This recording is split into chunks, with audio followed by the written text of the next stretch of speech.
My name's Tom Greitz. I'm Assistant Provost. I'm in my 41st year at the same institution, and I guess that speaks something for the institution, or maybe about me, I'm not sure which. But anyway, I've been there a long time, seen a lot of the changes, but we'd like to find out a little bit about you. How many of you are from a two-year school? Not too many. Okay. Four-year school? Okay. Then we feel right at home. Not that we're not at home with two-year community college people, because we work very much with them, for sure, obviously. All right. How about from academic affairs? How many of you report in academic affairs? All right. Looks like it's going to be about half and half. Student affairs? Okay, yeah, about roughly half and half. Admissions? Oh, okay, good. I hope we have a lot for you today. New student programs, like you have an office like that Jen has just now started? Okay, all right. Do your new student programs include both freshmen and transfers? Yes, yes, yes. How many do not? Okay, all right. Okay, any other people here that I didn't capture? It's somewhere else in the universe, I guess. All right, a little bit about Stockton. Public liberal arts institution, founded in '69. So I've been there almost as long as the school's been erected. I went there in 1977 as director of academic advising, have held positions of interim director of teacher education program, interim dean of social and behavioral sciences, assistant vice president for academic affairs, and now assistant provost. Galloway, New Jersey is near Atlantic City. That's where the main campus is, but we have satellite campuses, and we are building a campus in Atlantic City. 500-bed residence hall. That's if you want to come to Stockton, send your students who are transferring out to live on the boardwalk and have ocean view residence hall rooms while we're opening in the fall with another multi-purpose building as well. This fall, a little over 9,000 students head count. The significant factor, one significant one and one for us to watch about was of these 9,200 students from last fall, fall of 17, we had a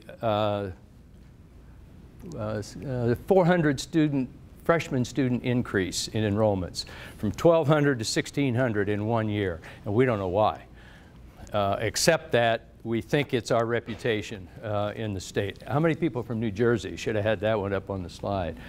Oh, good. I can tell all the lies and stories and so forth that I want. Not too many people from New Jersey.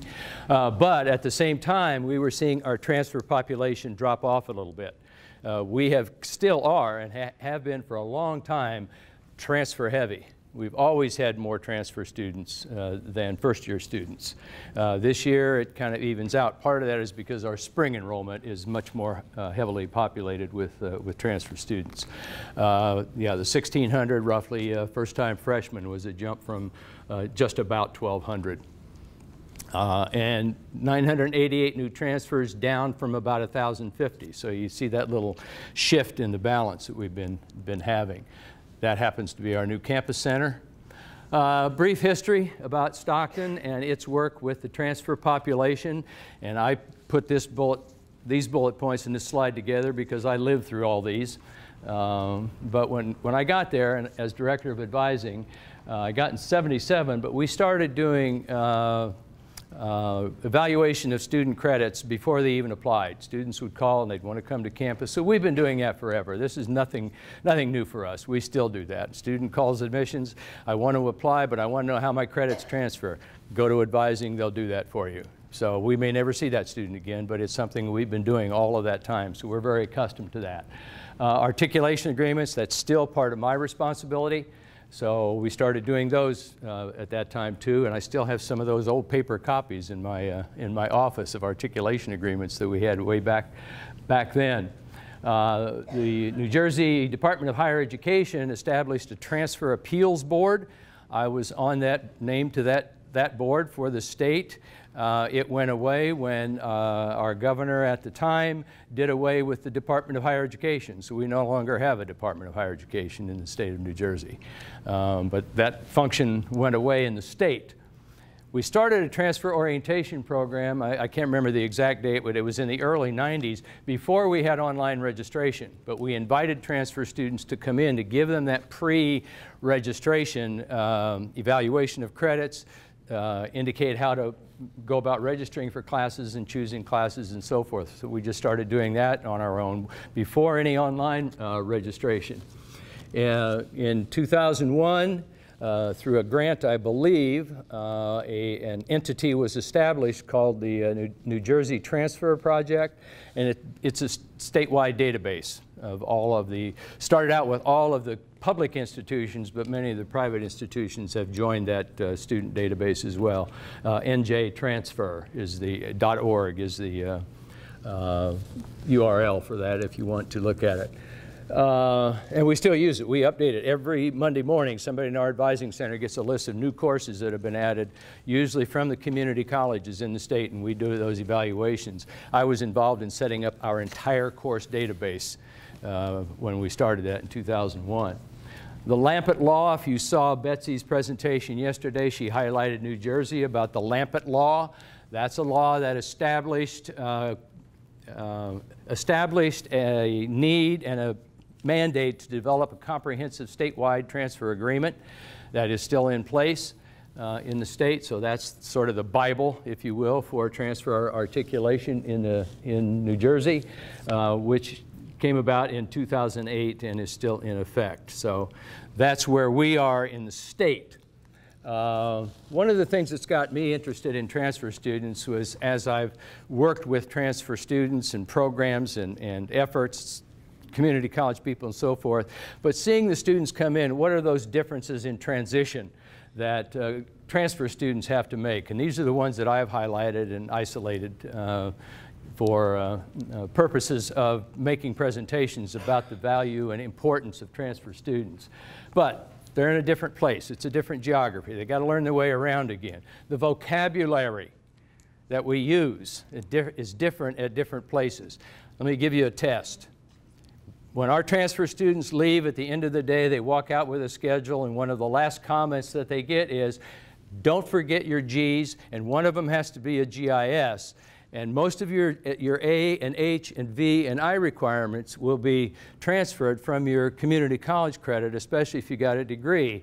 But we also have Q requirements and W requirements, only part of which will transfer from the community colleges or from any place else. And if you have any problem, make sure you see your preceptor or go to the Sobel office.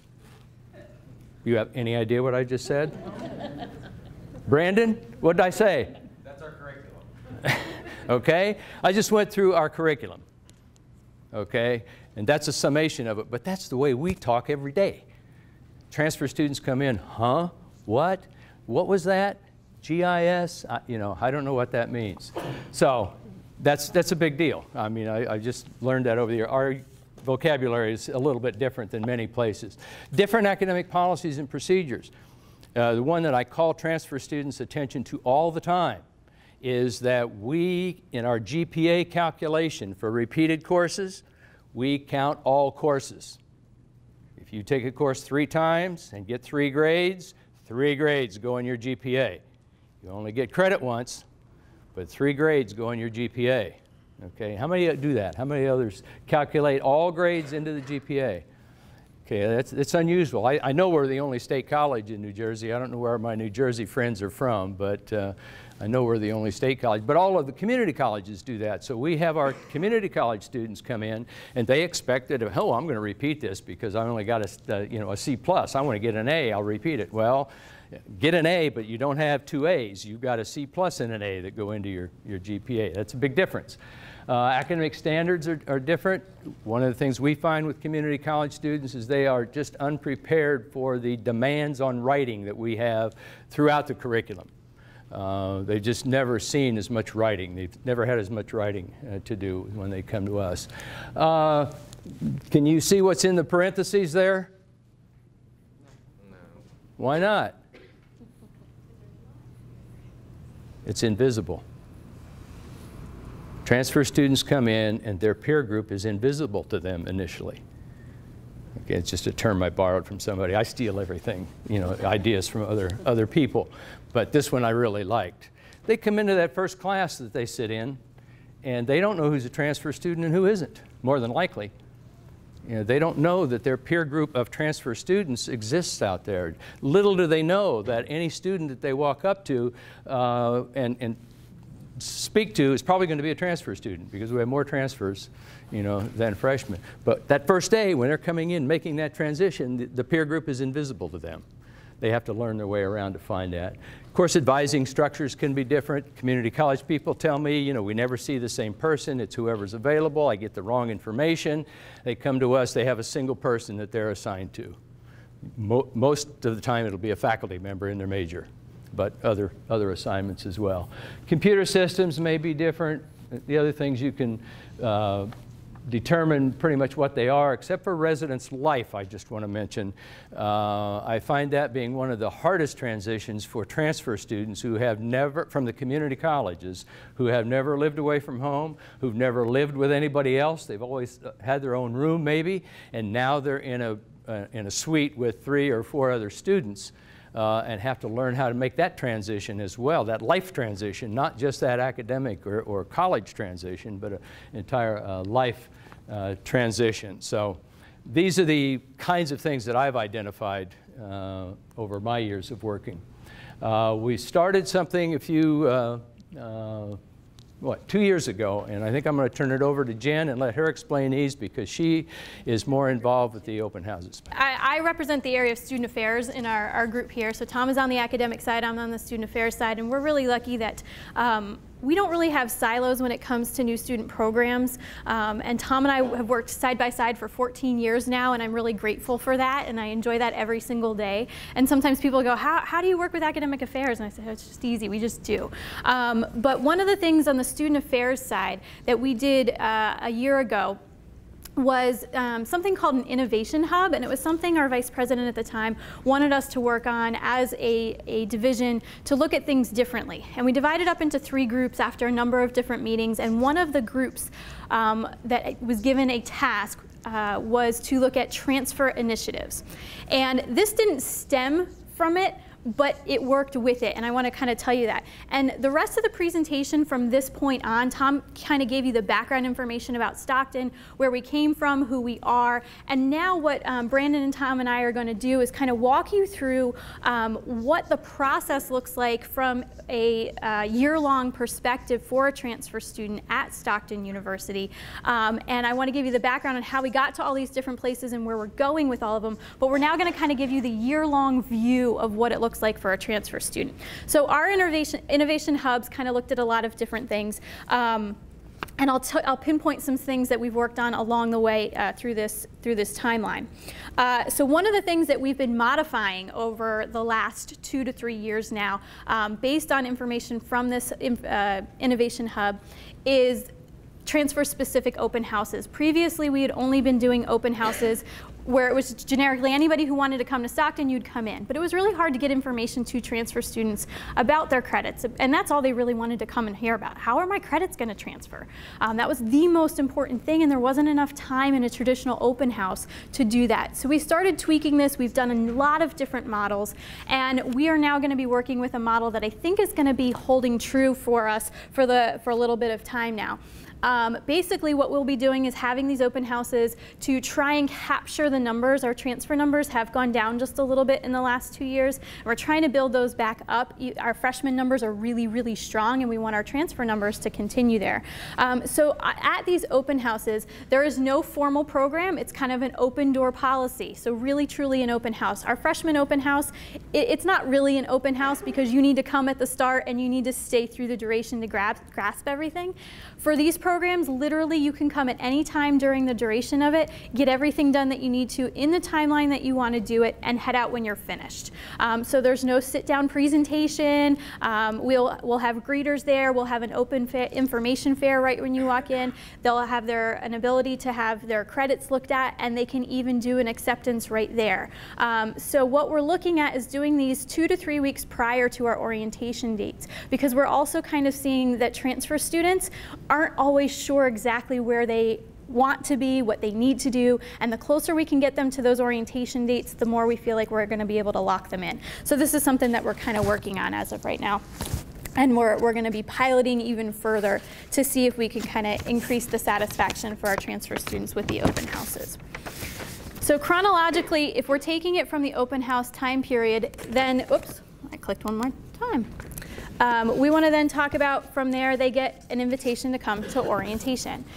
So once they have applied, they've been admitted, they have an idea of what their courses will look like, then they receive an email from our admissions office giving them their orientation invite and giving them a link to our website. Now, we had a really unique opportunity this last year because our entire university migrated to a new platform for our website.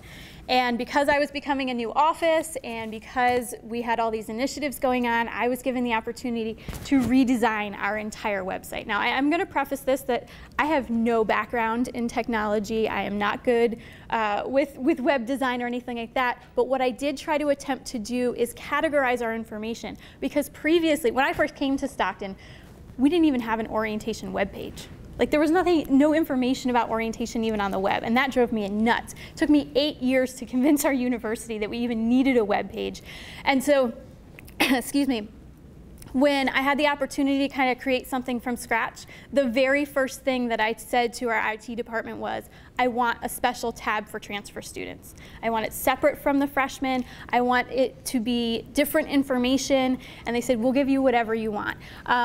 So we have a link. If you want to just write that down and check it out on your own at some point, you can do so. But just to kind of show you really quickly, we did a general orientation page, a freshman orientation page, a transfer orientation page, and then we also were able to do a military and veteran orientation page. We do have a separate orientation for our military and veteran students, which I think is something really special and unique to Stockton. At those orientations, we usually have anywhere between 30 to 70 students, depending on the time of year and depending on what's just going on in society. And yep, go ahead. Do you do 2 separate orientations, one for your traditional students and another for your non-traditional? We don't for orientation, but I'm going to talk later on what we do for our Welcome Week programs for those populations. So yes, we do something later on. But for right now, these are kind of the 4 subgroups that we divided out into. And so what we are going to talk about is what we did specifically with our transfer tab. So on our transfer tab, what we wanted to do was make sure they had the information for orientation. They knew some of the things that they needed to have before coming, and we'll show you that checklist that we worked on. But we wanted to have fun stuff on there too. And we're not going to be able to show you these videos in the entirety because we have a lot of information we want to cover with you. So if you're looking for something fun to do during one of your breaks later on, go check these out. Brandon is in actually a couple of these videos. But Tom and I worked with another one of our student leaders who came to us and said, you know, I'm a transfer student. I wish that there was a way that I could share my experiences with other transfer students. I've had such a good time here. I've enjoyed being a student leader. You know, I wish there was something else I could do. And this was all in the same time as our Innovation Hub team was meeting and our website was being redesigned, and Tom and I are trying to come up with new and creative things. And I said, well, what if we worked with our IT department and our production team to create some videos and tried to get some student feedback? So what we did is Tom and I sat down and we developed a list of questions. We self-selected transfer students who we knew have been really successful and have had good experiences at Stockton, Brandon being one of them, and a couple of his colleagues. And we said, would you humor us in letting us interview you? And we're going to record this, and we want to use it on our website. We told them what it was for. But we don't want we're not going to tell you the questions ahead of time. We just want to see what your thoughts are. So we had questions like, how has your experience been here at Stockton? What have you enjoyed the most? Stockton is known as a transfer-friendly institution. Do you think that that's a true statement? And the feedback that we got was outstanding. We had so much data from these few students, and it was just absolutely, you know, invaluable. So what we did is we kind of broke it into two main videos. We took one chunk of it and made a video that talks about why it's so great to be at Stockton, and it's very authentic.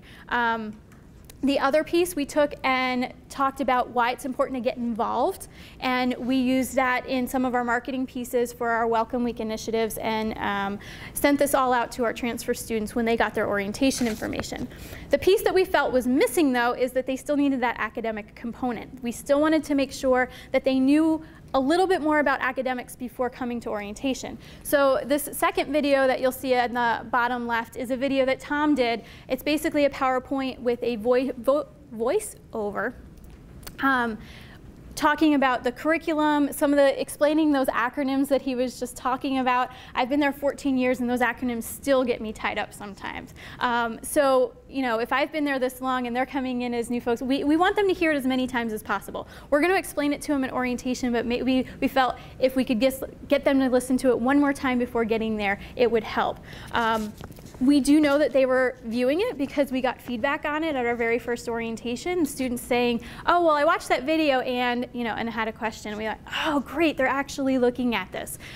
So it didn't cost us anything to do this. It took us a little bit of time. We had the resources from our production crew who are out of this world. They produce some of the most amazing things ever.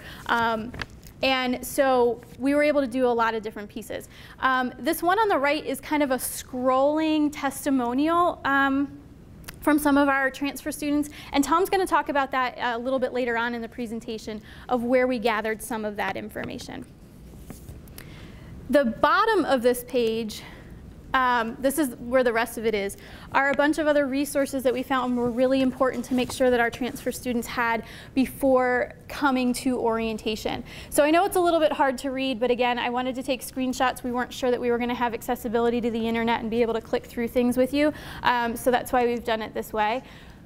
At the very top, we have our transfer resources, and one of those first things is our FAQ section. This FAQ section is stuff about how, transfer credits work and the different acronyms. Again, one more thing for them to look at to try and get them acclimated to our university before they attend. The second thing that is up there is a list of our transfer seminars. We're a unique institution in that Tom has created a fantastic structure for us to offer not only freshman seminars, but transfer seminar courses. These are actual courses. These are not one-on-one courses. They go straight into their curriculum, but it is a class with other transfer students. So every single other person in the class is a transfer student, and the faculty who are teaching excuse me, those classes know that everyone in there are transfer students, and so they try to accommodate. So they probably have, the only differences between this course and a course that any other upper class student would be taking is they might have an overview of the library, or they might be required to go to the Get Involved fair and learn about clubs and organizations. So we have a list of those transfer seminars. We make announcements about that over the course of the day during orientation to really encourage these students. They are optional, they're not required, but we do try to put it out there for students ahead of time. The third thing is a new initiative that we tried this year. We started a transfer student Facebook group. We weren't sure how that would work, but we figured, hey, let's give it a try. We have nothing to lose. Again, doesn't cost us anything. Easy to maintain. I have 6 students that work with me, and they agreed that they would help me get this started. So Brandon pulled this up, and it's been fantastic. We have a couple hundred students in that group already, and this is just the first time we're using it. But we're seeing a lot of positive things taking place in that group over the course of the year. Students trying to help each other find roommates, help each other sell books. Last week it was kind of cool. We had students who had just moved on campus for the January or spring semester. And there was a student who said, "Oh, I live such and such a place. Does anybody want to go to the movies with me? I'm new." And found a friend, was able to go to the movies. So again, it's that idea that Tom talks about where it's kind of an invisible peer group, but by creating some of these areas of connection, we are allowing them to create those friendships with people who are like themselves. You know, the end result is that we want them to assimilate and be Stockton Ospreys. We don't always want them to say, I'm a transfer student. It's a part of their identity, and it's very important, but we want the Stockton Osprey to be a part of their identity too. So trying to meld those things together, and this is kind of the developmental piece that we are working on. Then the bottom piece you see here is our orientation checklist, and that's basically the things we want them to remember to bring or do. Their immunization records, their information for our bursar for direct deposit. We want them to remember to bring an unofficial transcript with them or be able to log into it from their personal devices. So just a number of things that we want them to check in on. And then we give them information about our transfer student welcome week, and we'll talk about that more in just a minute. So this is what an actual orientation day looks like. And I'll just kind of go over this. I know it's very difficult to read, so I'll give you just a quick synopsis. But basically, we have a one-day registration.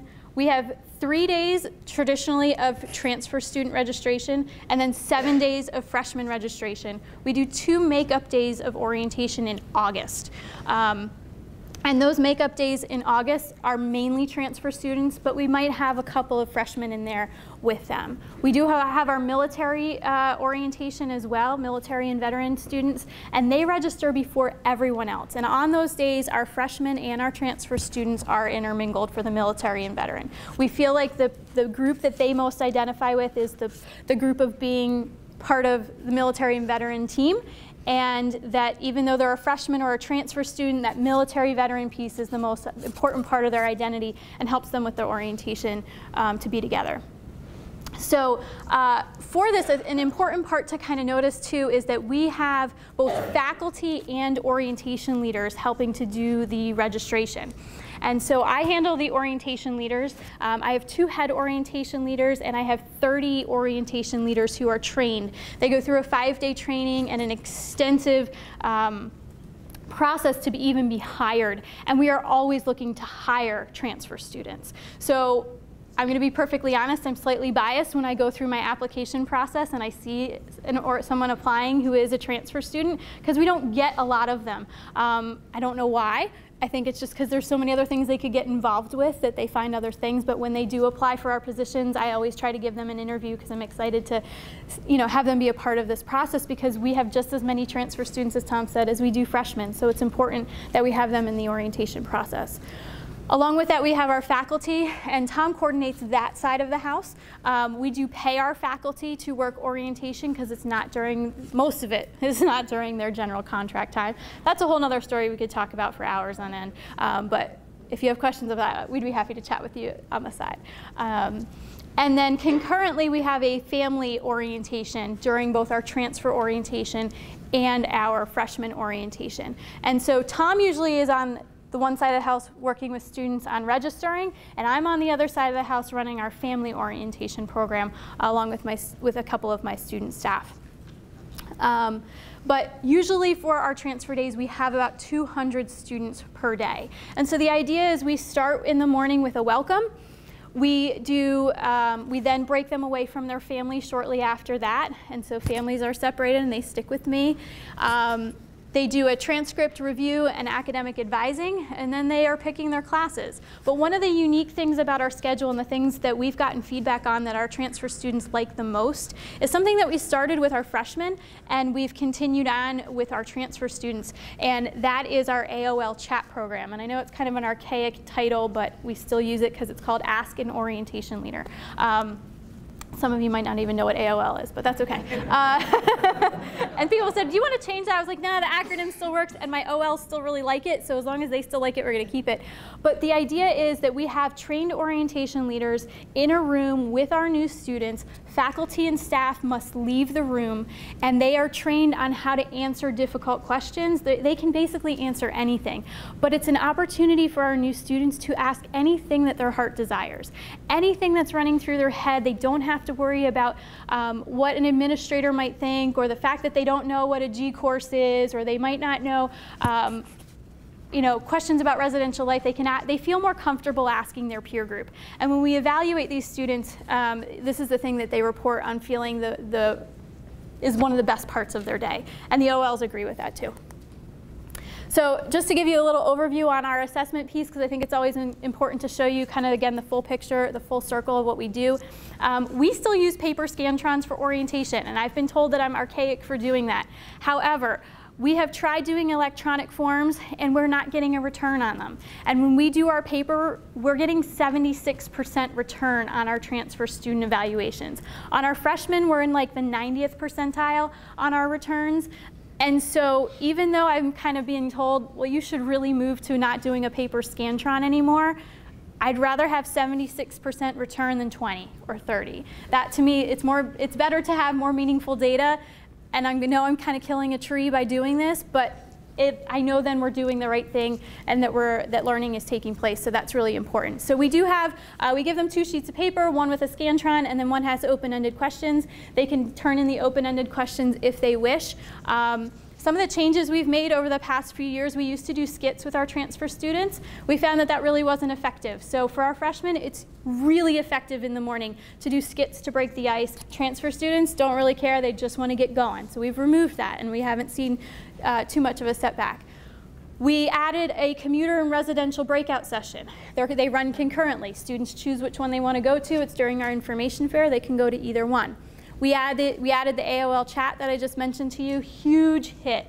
Something I would not return to removing because the students have just gotten a lot of value out of it. And then some other little things about going directly to our registration rooms instead of the advising classrooms and then computer labs. That doesn't mean as much to you, but just shows you a lot of the things that we've kind of changed. One of the other really big things that we have changed, and we're talking kind of chronologically now, is our Welcome Week program. And our Welcome Week program takes place the few days before classes begin. And we got a lot of feedback that it wasn't really working. I knew it wasn't working. I'd been there for 14 years. I'd built it from the ground up, but you have to take baby steps along the way. This year we took one giant step when it comes to transfer initiatives for Welcome Week. And I'm going to turn things over to Brandon. He's going to talk a little bit more about some of those initiatives. I just want to make one other comment while we're making this transition here. These summer programs, and to show you the connection and the collaboration that we have between academic and student affairs. The summer programs that Jen has just described, they defer to academics. They defer to what we want to do on the academic side in terms of registration. When it comes to the Welcome Week programs, right before classes started, they're already registered, so everything shifts over to the student affairs side. They get their way. And it's not like as Jen said earlier, it's not siloed, but it's just a different emphasis. It's the academic emphasis, then it's more of the social, developmental, transitional kinds of things outside of the classroom, and that's worked very well. The other comment I'll make, some people don't like the fact that the summer programs we call orientation and registration. It's all registration, it's all registration. But I've learned that that is the only time that parents, family, guests get an orientation. So it's a great orientation and the only one for them. While we're registering students, they're getting their orientation from Jen's programs. So, all right, turn it over to Brendan. Hello, everybody. As I said, I've worked for Jen under a few different roles. One role that when I first came into Jen's office, I was what was called the Talons, or the activity leaders of new students, and that has led to my role because in that position, those students are they're charged with facilitating the outdoor adventure retreat for our freshman students, and then the Welcome Week for all incoming new students. From that position, that's where I went on to the head mentor position and oversaw that, and then her intern. But I think Jen revealed why I might have actually gotten that position earlier because I have my little transfer title going on, but it's okay. I still appreciate being hired.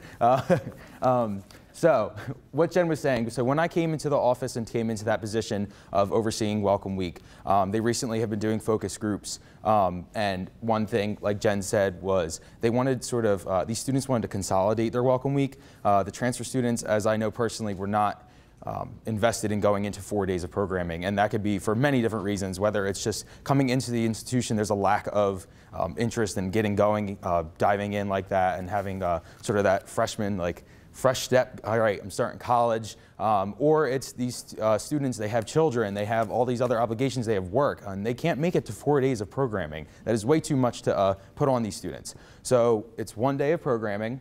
and that's what is our transfer track. So in the middle of our welcome week, we have, it's a 4-day welcome week, and in the middle of the welcome week, there was sort of a break for some of the freshman students, which they actually enjoyed and have been asking for. So they got a little bit of a break, and then what we ended up going into was, let me switch over to this. So our transfer track, exactly. So during the week, there are social events at every single night, and for our transfer students, we sold this to them when they came to orientation. You have one day. There's social events at every single night. So we want you to come to these social events if you can make it, but you're only mandated to come to this one day of programming. And in that one day, we did a sort of a, I'm going to jump around a little bit. We did a consolidation of our programs during that track for these transfer students. We started off with actually Tom did a transfer kickoff. And just to give a little snippet in there, before we did this transfer track program, we had about 10% of students come to this. We jumped up to 50%. Tom was saying to me earlier before we started, he said, I don't know, I'd see about like 60 students in there. We had over 400. From fall of 16 to 17. So this track has sort of just really got them in that mindset, okay, I'm just gonna go, I can get it done, but then we also incorporated all these other aspects, which I'll dive into now. So we talk about, we have our True Life 101 program. That program is hosted by Residential Life and the RAs. They put on skits, and we have Stockton, our police department and other departments come in, just talk about some campus policies, what it's like to be a student, residential, commuter, safety, things of that sort. We do Title IX, and let's talk about sex. We said we cover the Clery Act, everything under Title IX, and then we actually we give them, we have one of our student rights and responsibilities faculty members come in and present about different sex topics, sex safety, preventing sexual assaults, just covering everything in that program. And then what we dived into, we do with, on these programs we do with all of our freshmen as well. So the one program that we left at the end, that's what this picture is. That girl right there, her name is Bailey. That's my counterpart when I was one of the head talents. So that session right there is our diversity piece. And what we did in that one, we didn't want these transfer students to be solely separated from the entire new student population. So in that diversity session, we brought all students together. We housed them all in our big gym. And we had as many freshmen and as many transfer students as we could take in there. And we fit them all in, and it was a great interactive session. And our presenter was very aware of that he had both populations in the gym at that time.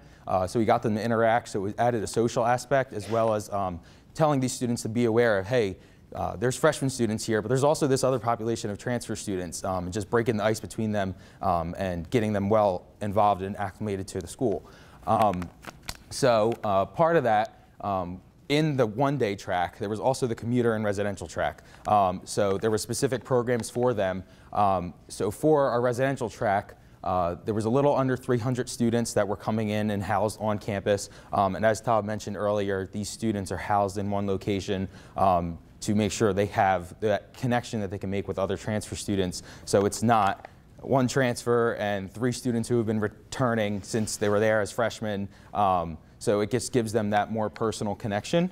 So like I said, this one-day track, we were really able to do this because we got this new app, new orientation app. So this is what the commuter track actually looked like. It has the list of their events. I went into our app and inputted all these different tracks. So they can log into their app with their Stockton email account, just as they would to get into their what's called our Go portal, where they would view all of their academic information, their bill, everything of that sort. They'd log right in, and then they can just self-select into whatever track they want to be. So they could, if they decided, oh, maybe I want to be a residential student now, and they talked to Res Life and they added, they're going to live on campus now, they can select right into the residential life, and they could go back either or. So this gave us the opportunity to actually divide these students into their track and go into the sessions that worked best for them without creating any type of confusion or mix-up between any of the students, whether it's a freshman, transfers, commuter, or residential. So like I said, at orientation, what we did with that is we had a board, and as soon as the students walked into our big welcome room, myself and some of the orientation leaders and my co-head talents stood there, and we told them about the programs. We told them how to download the app. When Jen would get up and do the welcoming session, she told them this is the app, and we watched every day. We had hundreds and hundreds of loads just happen right on the app, and it gave us the opportunity to watch these students interact. So as Jen mentioned earlier, we also have that population of students that don't really fit into the traditional student route, and she's going to tell you how we work them with Welcome Week. One of the things Brandon forgot to mention is that app is from Involvio. This is a new app that they have devised. It's been out for a year. We were one of the first schools to utilize it. It was so user-friendly. As I mentioned before, I'm not very tech savvy, and I was able to use it. Brandon was much better at it than I was, and that's why I let him take control of it. But I was able to use all the functions, the push notifications, the separation of the different schedules. We had used different online guides before, and they just weren't as user-friendly. This one was extremely user-friendly, and the reason we were able to separate out these groups was because this allowed us to do tracks, and some of the other online apps that we'd been using didn't allow us to do so. The other thing I just wanted to highlight too, when he was talking about the focus groups, we had really struggled with trying to get good assessment on Welcome Week for a number of years, and we just weren't getting the data that we needed. And so my supervisor she's a very creative individual, and I'm extremely grateful for that, because sometimes she just sees things differently than I do, which was why we're a good team. And she said to me one day, she goes, I know you're trying to do focus groups and nobody's coming to your focus groups. Why don't you go to the freshman and transfer seminar classes and corner them and ask them questions? And I went, oh, duh. You know, we've got this population. So for both our populations, freshmen and transfer students, I reached out to the faculty that teach those courses. I know them very well, and just said, hey, can I have 10 minutes of your class time the first 3 weeks of class, whenever is convenient for you? And I take my interns with me, they take notes, I moderate, and we're able to get a really large sample for our focus groups now and get really good data, which is how it led us to be able to do a lot of these things.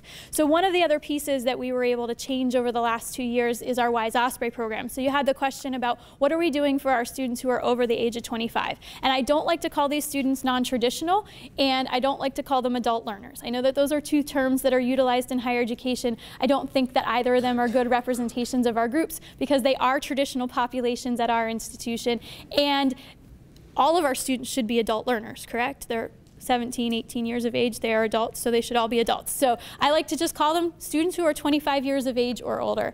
And so we've created this program, we call it the Wise Osprey program. We feel like these students do have a little bit more wisdom maybe than some of our other students. They have more life experience, and we want to recognize that.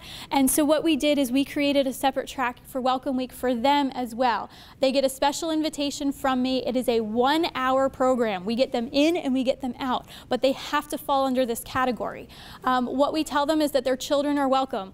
All of the presenters who come to that know that we say this. We are not legally allowed to provide childcare. I know a lot of institutions are able to do that, and I think it's super awesome and super cool, and I'm very jealous of that, but that's not something that legally Stockton allows us to do. But at the same time, I'm a parent. I have a 2-year-old and a 5-year-old, and I do most of the speaking at this engagement.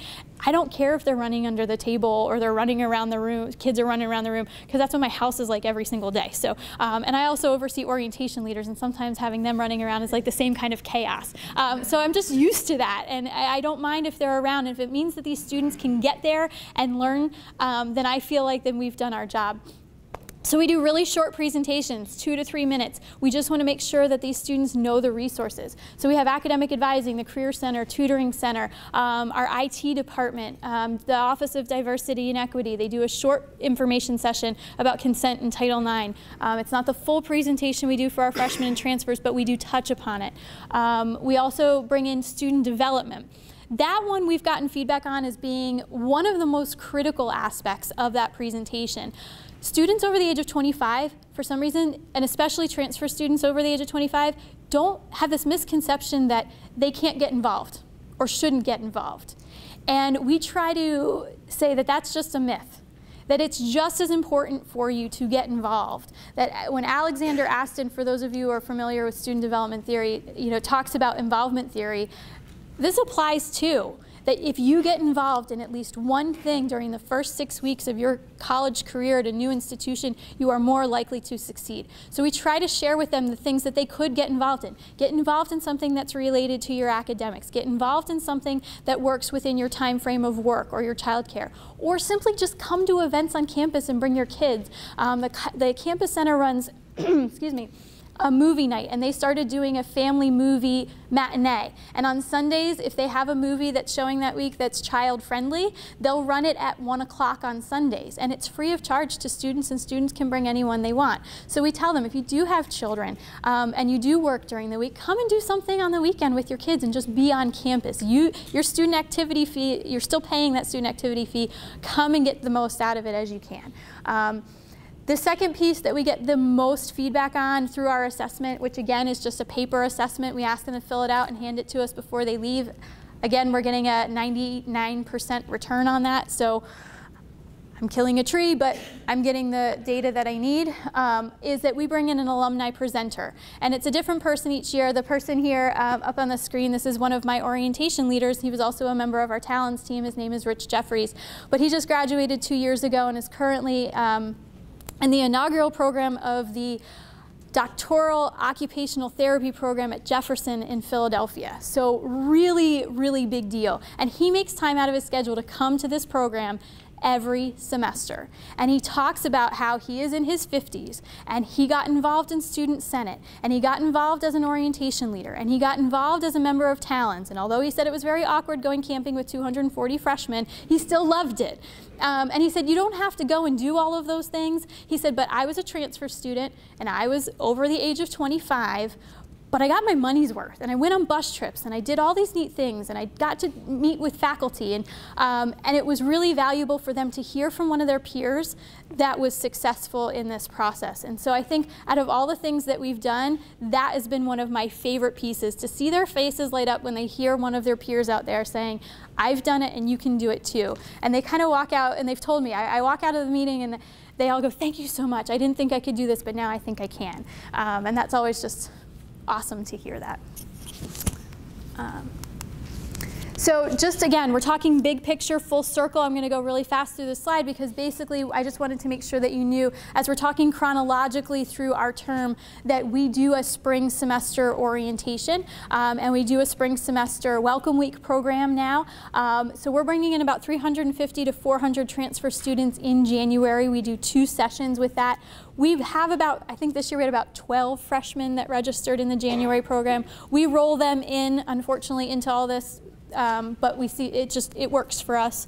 And this year we worked really hard on, again, incorporating more welcome programs for our transfer students, because I think a lot of times we just get so busy over the course of the year, and because winter orientation for us falls right in the middle of everything, it's hard to kind of get that ball rolling, get that energy rolling, but it's just as important that we're doing all these programs for the transfer students that are coming in mid-semester, and probably even more so because the rest of the institution is already up and running and kind of rocking and rolling. So the next initiative I think I'm probably the most excited to talk about is for our upcoming year. Brandon's going to give you this has been his pet project that I've allowed him to kind of take over. When I found out I was going to have my own office, the very first thing when I found out they were taking away my responsibilities for scheduling, because I did all the scheduling for the Division of Student Affairs, I said the first thing that I want to do is I want to launch our transformation program that had been kind of one of Brandon's brainchild. So he's going to talk to you about that initiative that will actually be launched for this year.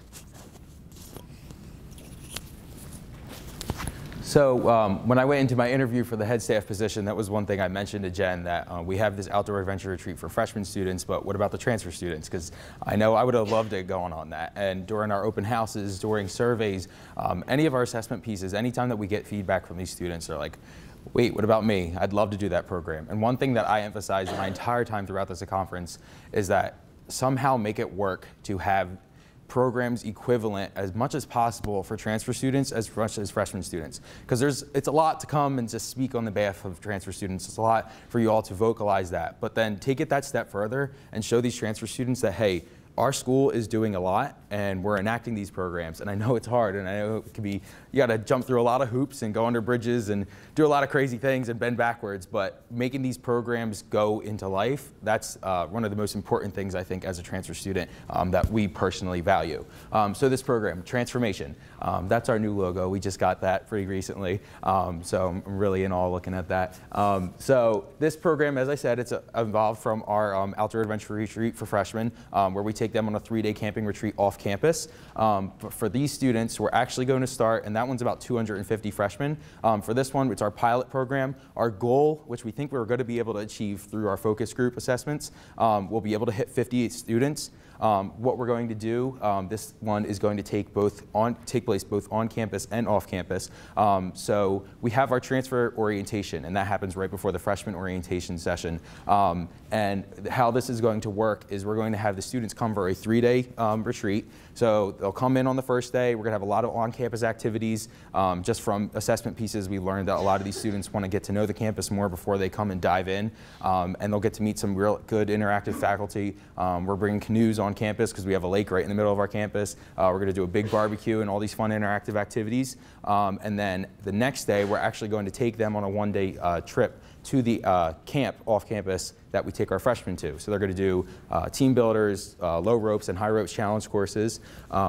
So then at the end of that day, we're going to do like a nice, if any of you know the game Keep It Real, we're going to do a nice interactive break it down program with them, just because on our freshman retreat that really works to bring in diversity pieces, talk about tough issues, and just build real good deep connections with these students. So then the next day they get to one of the incentives that sort of mentioned, but it's like, hey, this is what we're going to do to recruit students, is you get to register on the very first day of summer orientation. You're picking before any other students that are coming into our institution. Except military and veterans, yes, exactly. So of the transfer and freshman population, they are in the first group to pick classes. So that's another incentive. So our learning outcomes for this, they want to have a better understanding of campus. That's what they wanted, and that's what we're going to deliver for these students. Better understandings of the services offered on campus. And then meeting upper class student leaders and university staff. These students are going to have real good connections, and watching it on that freshman level, I'm very excited to help implement this and put it into the transfer level, because even though we're starting with 50 students and hopefully have the potential to grow it up to the size of our freshman retreat, those 50 students are going to have such a great bond from this. And any of you that have extended orientation retreats, I'm sure you see it firsthand watching these students interact. So we're excited for this, and tune in next year. If we ever do anything else, you'll see how this went. So Next year's presentation. Yeah, next year's presentation. Back up here to kind of end this session. Here's some other kinds of things that we've done, and I just want to mention them very quickly. Express registration. This was a pilot project that especially the admissions office and the president's office were very much behind. Let's get these students in. All they want to do is register. They don't need all this other stuff. Get them in, register them, get them out. You know, they just get them registered. So we had a pilot program with that. And we found, because I looked for the data, that compared to the students who came to our full-day program that Jen has described in the summer, the percentage of students who came to that early program and actually came in September and came and went to classes was lower than in every day than the ones who came to the full-day program. They appreciated the full-day program much more so than the students who just got in and went out. The ones who were in the express reg didn't have faculty contact. They didn't have student orientation leaders, I don't think. You know, it was just registration, basically. And that wasn't enough. And we were glad to learn that. So we've only tried it once. Briefly talked about or mentioned the transfer seminars. I don't have time to go into that. That's another whole webinar, actually, that I'll be doing in a couple of weeks. But our transfer seminars, just like our freshman seminars, are regular courses in the curriculum. They are not separate. This is not a denigration because I support the University 101 concept. This is just a different concept. Build in the transitional activities in a regular course. Just need, I'll talk about that in a minute. The little blue scroll box that Jen showed on that one slide, those were all quotes from a Twitter chat that our media people came to me with and said, could we do this? And we happened to have 3 of the transfer seminars meeting in the same course time slot. So we had a Twitter chat among the 3 courses, you know, the students in the 3 courses for one class period, and some of those are the quotes that were taken from that. I put in a grant proposal to do transfer seminar institutes, that is, recruiting more faculty to teach their courses as transfer seminars, i.e. just transfer students in your accounting class, in your social work class, in your biology class, in your environmental science class, whatever it is. So it was very successful. Probably what made it the most successful was that I invited community college people from any of the community colleges in the state who wanted to come to participate, and I think we had about a dozen people from 5 or 6 different community colleges. So I'm going to be putting in another proposal for this next year. So the question on your mind is, how do we do this? Here are my criteria for successful programs that we've been describing. Advocacy.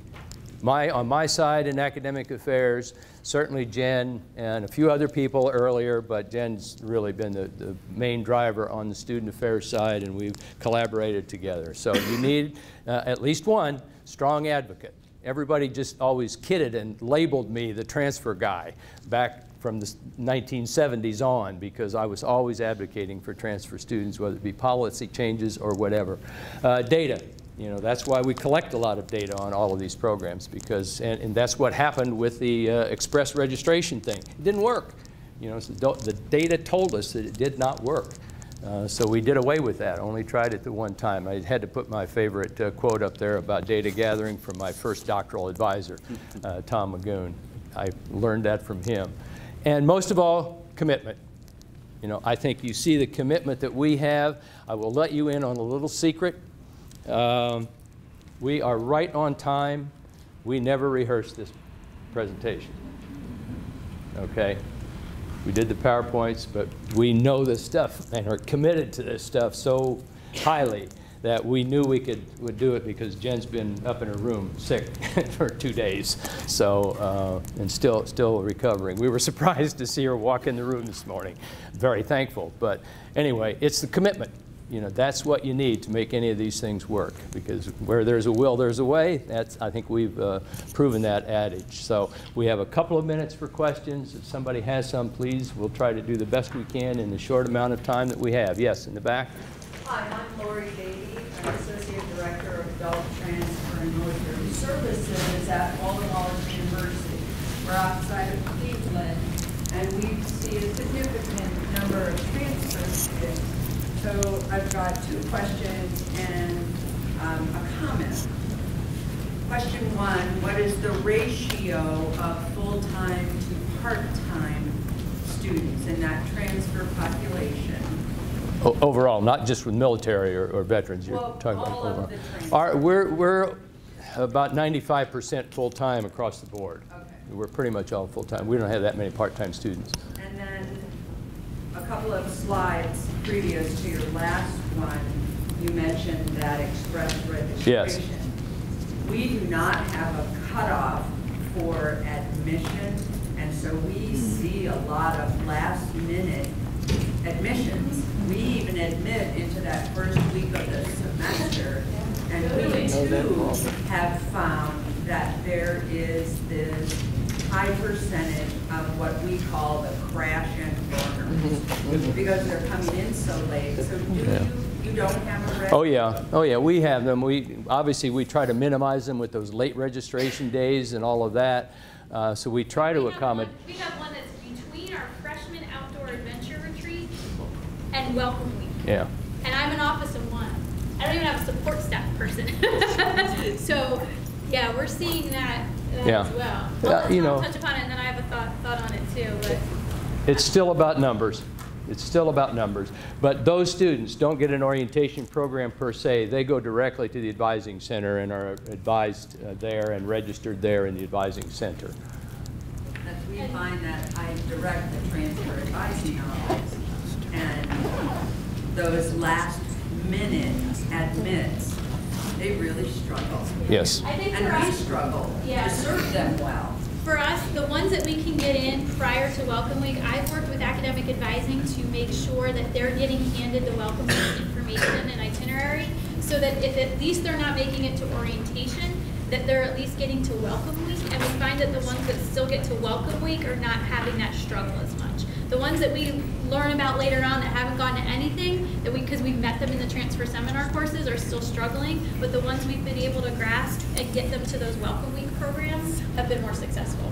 Our advising people will try to make sure they get into one of those transfer seminars, though, so that they are with other transfer students and can learn along with them, at least in one class. I know we're, I think, almost out of time, but go ahead. You had your hand up before. I'm Erica from Stockton University. Do you guys block courses? So no, short answer, but we don't block. Okay, no. So set aside. No. The big problem for us is classes filling up, and then students register in May, and they're walking away with not scheduled. Yeah. No, we only have one course like that, and it's a developmental math course with a lab, and that's the only thing that's blocked. So you have classes available for your students in May and June and July? Ask the transfer students that, they'll say no. Okay, ask us, we'll say absolutely. You just have to be a little bit more flexible than you are. Well, the classes that they need, because if they're coming in with 60 credits, then they need those junior level classes that are already gone. So There are always courses available. They just don't want them at that time or whatever. And I fight this battle all the time with other administrators. You know, but that only happens the first registration, because they take all their transfer credits and jump above all of the freshmen and all the other students who have fewer credits to get more of a priority in registration the next time. So it's difficult with them, but courses are there. They're just thank you. okay. Okay, one last. I'm sorry. I know you had your. Okay. Sorry, mine is really quick. What is your minimum GPA requirement for transfer student admission? Minimum GPA for transfer students, minimum is 2.0, okay? We look for more. We look for like a 2.7 for transfers, but you know, we'll go down on that. And certainly anybody with an associate's degree will, you know, will admit. Thank you very much. Thank you so much.